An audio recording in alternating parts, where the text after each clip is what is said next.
नमस्कार। अर्थशास्त्र विभाग में आप सभी का हार्दिक स्वागत है। हम अध्ययन कर रहे थे समाजवादी साम्यवादी अर्थव्यवस्था की अर्थ विशेषताएं और हम पढ़ेंगे इसके गुण, इसके लाभ। पिछले व्याख्यान में हमने समाजवादी या साम्यवादी अर्थव्यवस्था का अर्थ एवं इसकी विशेषताओं का अध्ययन किया था। इसके अंतर्गत हम समाजवादी जो साम्यवादी अर्थव्यवस्था है इसके लाभ और गुण कौन कौन से हैं। लेकिन मैंने आपको बताया था कि रूस और चाइना जो ऐसे कंट्री हैं जिन्होंने समाजवाद एवं साम्यवाद को अपनाया, और आज हम देख रहे हैं कि दोनों ही बहुत बड़ी महाशक्तियां हैं। समाजवाद और साम्यवाद के अनेक गुण हैं, हमने इसकी विशेषताओं में पढ़ा था, और यहाँ पर हम देखेंगे एक एक का, उसके बाद हम लास्ट में अध्ययन करेंगे इनके बारे में। आर्थिक साधनों का श्रेष्ठतम प्रयोग। आर्थिक साधनों का श्रेष्ठतम प्रयोग। समाजवाद साम्यवाद जो है इनकी प्रमुख लाभ और गुण, इनमें पहला है आर्थिक साधनों का श्रेष्ठतम उपयोग। आर्थिक साधनों का श्रेष्ठतम उपयोग किया जाता है। जो साधन देश के पास है उन साधनों का श्रेष्ठतम उपयोग इसलिए किया जाता है क्योंकि हम जानते हैं कि यहाँ पर जो केंद्रीय जो संगठन होता है, जो नियोजन होता है, जो सरकार होती है, उस सरकार के अंतर्गत मैंने कहा कि व्यक्तिगत लाभ या संचय, ठीक है, उत्तराधिकार की प्रथा आदि का अभाव पाया जाता है।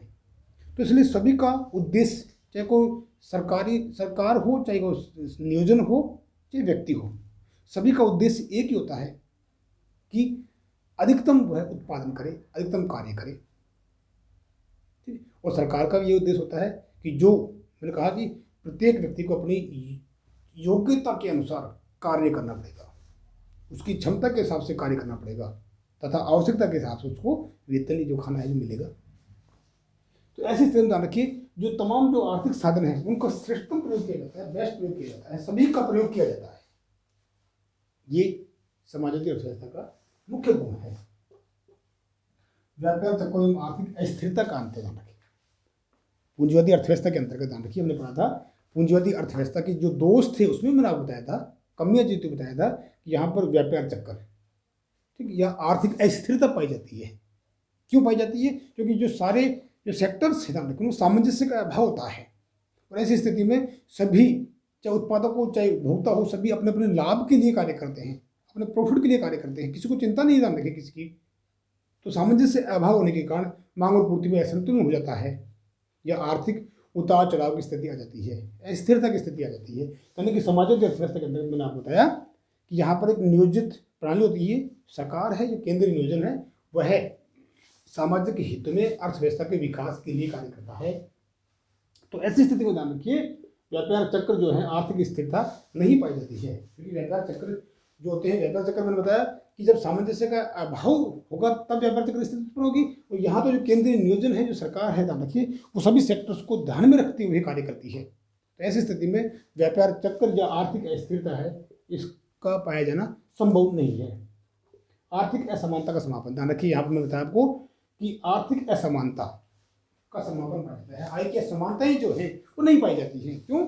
ये समाजवादी अर्थव्यवस्था है, ठीक है। और यहाँ पर मैंने कहा कि समाजवादी अर्थव्यवस्था के अंतर्गत उत्तराधिकार की प्रथा, पूंजी का संचय, व्यक्तिगत लाभ, ठीक है, निजी स्वार्थ, इनका नहीं पाया जाना है। तो ऐसी स्थिति में जब इनका नहीं पाया जाएगा तो आर्थिक जो हमारी असमानता है जो वो नहीं पाई जाएगी, अर्थात सभी लोग समान रहेंगे। आर्थिक असमानता कहाँ पाई जाती है? वर्ग संघर्ष की स्थिति कहाँ पाई जाती है? जहाँ पर व्यक्तिगत लाभ को तवज्जो दी गई हो, ठीक है। वहाँ पर मैंने कहा आपको कि पूंजीवादी अर्थव्यवस्था में धनी व्यक्ति और अधिक धनी होता जाता है, निर्धन व्यक्ति और अधिक निर्धन होता जाता है, आय की असमानताएं पाई जाती हैं। यहाँ पर क्योंकि सभी व्यक्तियों को कार्य करना पड़ता है, सभी व्यक्तियों को अपनी क्षमता के हिसाब से, योग्यता के हिसाब से कार्य करना पड़ता है, उनकी आवश्यकता के हिसाब से उसको वेतन या मजदूरी जो भी मिलती है, खाना मिलता है। तो ऐसी स्थिति में और सभी को समानता, आर्थिक, मैंने कहा कि आर्थिक असमानता तो मिलती है, यानी कि मैंने कहा सभी को आर्थिक समानता तो मिलती ही है, यानी कि आर्थिक असमानता का समापन अर्थात आर्थिक समानता तो रहती है। साथ साथ मैंने कहा आपको बताया कि बाकी जो स्वतंत्रता है वो भी सीमित हो जाती है, ठीक है। और यहाँ पर ज़्यादा अंतर नहीं होता है, आर्थिक शोषण का अंत। आर्थिक शोषण तो हो ही नहीं सकता, क्यों? क्योंकि सरकार का मुख्य उद्देश्य, ठीक है, इस समाजवादी अर्थव्यवस्था का मुख्य उद्देश्य सामाजिक कल्याण है, अधिकतम सामाजिक लाभ के सिद्धांत पर कार्य करती है। तो इसलिए यहाँ पर शोषण नाम की चीज़ नहीं पाई जाती है। बेकारी का अंत है पूर्ण रोजगार। पूर्ण रोजगार पाया जाता है क्योंकि सभी व्यक्ति को रोजगार प्राप्त होता है, सभी व्यक्ति को अपने कार्य करना पड़ता है। यहाँ पर ध्यान रखिए, इसलिए 100% रखिए पूर्ण रोजगार की स्थिति पाई जाती है इसके अंतर्गत, समाजवादी या साम्यवादी अर्थव्यवस्था के अंतर्गत। अधिकतम सामाजिक कल्याण, हमने इसकी विशेषताओं में पढ़ा था, बात है अधिकतम सामाजिक कल्याण। सरकार का मुख्य उद्देश्य अधिकतम सामाजिक कल्याण का होता है। सरकार सोचती है कि सभी व्यक्तियों का कल्याण करे, उसी हिसाब से ध्यान रखिए प्लानिंग बनती है, जो योजनाएं बनती हैं, उन योजनाओं का मुख्य उद्देश्य भी ये होता है अधिकतम सामाजिक हित, और सामाजिक हित के लिए ही योजनाएं बनाई जाती हैं, कार्य किया जाता है। इसलिए यहाँ पर इसका मुख्य उद्देश्य जो है, इसके जो गुण है ध्यान रखिए, सामाजिक अर्थव्यवस्था का जो लाभ है, इसका जो अच्छाई है, वो होता है अधिकतम सामाजिक कल्याण, वर्ग संघर्ष का समापन। मैंने बताया आपको, हमने पढ़ा भी था कि वर्ग संघर्ष से ही पूंजीवादी अर्थव्यवस्था समाप्त होती है। ध्यान रखिए, वर्ग संघर्ष से ही पूंजीवादी अर्थव्यवस्था का समापन और समाजवादी अर्थव्यवस्था का उदय होता है। तो यहाँ वर्ग संघर्ष कहाँ पाया जाएगा? यानी वर्ग संघर्ष होगा जहाँ पूंजीपति वर्ग और निर्धन वर्ग, ठीक है, दो वर्ग हो गए, इनमें संघर्ष होगा, ठीक है। यहाँ पर मैंने कहा वर्ग संघर्ष, यानी वर्ग तो स्थिति उत्पन्न नहीं होती है, क्यों?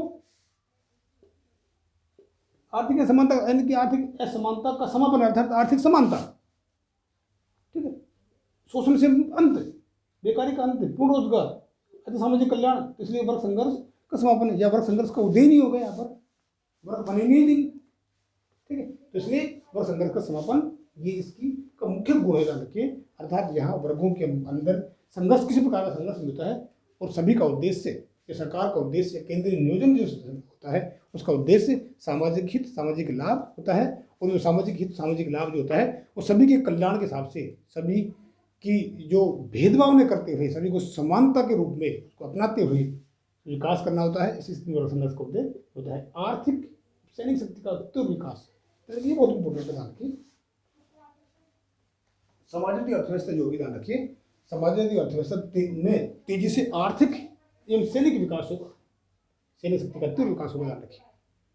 मैंने आपको शुरू में बताया था, रूस और जो चाइना है, ध्यान रखिए, वहाँ उनका तेजी से विकास होना, सेकंड वर्ल्ड वॉर के बाद में देखिए उनका रूस और चाइना का तेजी से उभरना महाशक्ति के रूप में, यानी कि आर्थिक रूप से भी और सैनिक शक्ति के रूप से भी, इसका मुख्य कारण है समाजवादी, यानी कि समाजवाद है। और समाजवाद के अंतर्गत ध्यान रखिए तेजी से विकास होता है, यानी कि मैंने कहा था कि हम देखते हैं कि हम पिछले दिनों जो हमारा चाइना के साथ जो सीमा विवाद था, जो वार हुआ था, उसके अंतर्गत ध्यान रखिए चाइना की जो आर्मी है, ध्यान रखिए, भारत से ज़्यादा है। ज़्यादा कैसे? ध्यान रखिए, मैं आपको एक एग्जांपल देता हूँ कि चाइना के अंतर्गत प्रत्येक नागरिक को, जो नागरिक है, ध्यान रखिए, उसको नियम है वहाँ पर, क्योंकि मैंने कहा समाजवाद सिस्टम है वहाँ पर, ध्यान रखिए, व्यक्तिगत स्वतंत्रता नहीं पाई जाती है। तो वहाँ पर ध्यान रखिए प्रत्येक नागरिक को, व्यक्ति को कम से कम 2 वर्ष के लिए आपको आर्मी ज्वाइन करनी पड़ेगी। ध्यान रखिए, आपको उस सेना में भर्ती होना पड़ेगा। ध्यान रखिए, उसके अंतर्गत बहुत से कार्य हैं, आपकी आपकी योग्यता के हिसाब से, आपकी क्षमता के हिसाब से। ध्यान रखिए, अगर आप में मान लीजिए आप क्षमता नहीं है, फॉर एग्जाम्पल आपकी कोई दिक्कत है, मान लीजिए किसी तरह से फिजिकली दिक्कत है, तो आपको उसी तरह का पद दे दिया जाएगा, लेकिन कम से कम आपको 2 वर्ष के लिए, आपको राष्ट्र की सेवा के लिए, एक तरह से कहते हैं कि आपको आर्मी ज्वाइन करनी पड़ेगी। अगर आप नहीं करते हैं, मना कर देते हैं, तो आपकी तमाम तरह की जो सुविधाएं हैं, मैंने कहा कि वहाँ पर तो एक समाजवाद सिस्टम है, सभी व्यक्तियों को समान स्कूलों में समान शिक्षा मिलती है, तो आपको बहुत सी देखिए स्वतंत्रताएँ हैं वो आपको बंद कर दी जाएंगी, ख़त्म कर दी जाएंगी, बहुत से आपसे अधिकार छीन लिए जाएंगे अगर आप ऐसा सरकार के खिलाफ जाते हैं। एक तरह से उसको ये माना जाता है कि सरकार के खिलाफ आप जा रहे हो, इसलिए ऐसी स्थिति में जाने की वहाँ आपको ज्वाइन करनी पड़ेगी आर्मी। खैर, तो इसके अंतर्गत हम पढ़ रहे थे कि आर्थिक और सैनिक शक्ति का जो तीव्र विकास है, हालांकि ये समाजवाद में तेजी से होता है कि वहाँ पर जो केंद्रीय नियोजन जो संगठन है, देखिए वह सभी जो आर्थिक साधन है उनका श्रेष्ठतम उपयोग करता है, उनसे मैक्सिमम कार्य करवाया जाता है, ठीक है, उनको मिनिमम मिलता है, यानी कि उनसे मैक्सिमम कार्य करवाया जाता है, जब वो मैक्सिमम कार्य करते हैं उनको मिनिमम मिलता है। इसलिए यानी कि मैक्सिमम कार्य करना, मिनिमम मिलने का मतलब क्या है कि पूर्ण रोजगार, ठीक है, पूर्ण रोजगार और आर्थिक उत्पादन ज़्यादा होना, सभी साधनों का सर्वोत्तम प्रयोगदान रखिए। ये एक लाइन में 2-3 पॉइंट छिपे हुए हैं, ठीक है। तो ऐसे स्थिति में आर्थिक रूप से भी साधनों का श्रेष्ठतम उपयोग होगा तो एक देश तेजी से आगे बढ़ेगा। और मैंने कहा सैनिक शक्ति का भी विकास होता है, क्योंकि वहाँ पर आर्थिक के साथ साथ सैनिक शक्तियों का भी, सैनिक का भी विकास होता है। इस तरह सैनिक शक्ति का विकास होता है। और रूस और चाइना इसके बहुत अच्छे एग्जाम्पल हैं, ठीक है, जहाँ पर समाजवाद होने के कारण तेजी से आर्थिक और सैनिक शक्ति का विकास हुआ है, ठीक है। तो ये आपके समाजवादी या साम्यवादी जो अर्थव्यवस्था है उसके लाभ हैं, उसके अच्छाइयाँ गुण हैं। इसके आगे हम नेक्स्ट अध्याय में या नेक्स्ट हमारा जो व्याख्यान होगा उसमें हम समाजवादी साम्यवादी जो अर्थव्यवस्था है उसकी कमियाँ और दोष का अध्ययन करेंगे, ठीक है। थैंक यू, धन्यवाद।